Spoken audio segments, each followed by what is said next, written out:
Hi అండి. ఈరోజు పొద్దున్న లేచి శుక్రవారం కదండి, శుభ శుక్రవారం. అందరికీ శుభాకాంక్షలు. తులసమ్మ కోట దగ్గర ఇలా తామర పువ్వు వేసేసి ముగ్గేసి తులసమ్మని పూజించుకొని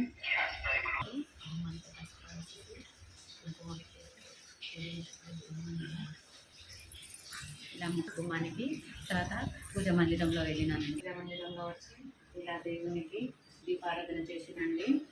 ఇలా 3 విధాలుగా దీపారాధన అంటే ఇలా 3 కొత్తులు ఇలా వేస్తే ఐశ్వర్యాలు కలుగుతాయండి. అంటే దేవునికి శివునికి ఎలా ఇష్టం అండి, అమ్మవారికి కూడా చాలా ఇష్టం. ఇలా దేవుని పూజించుకున్నానండి. పుష్పంతో ప్రసాదంతో దీపారాధన చేసి పూజ చేసుకున్నానండి. అందరూ బాగుండాలి, మనం స్ఫూర్తిగా కోరుకుంటున్నాను. అందరూ బాగుండాలి, అందులో మేము ఉండాలి. ఓం నమో నమ. ఓం నమ శివాయ. ఓం బ్లూం క్లీం ప్రియం ఓం అని మొక్కుకున్నానండి. పూజ చేసుకున్నాను. అందరూ బాగుండాలని మనస్ఫూర్తిగా కోరుకుంటున్నాను.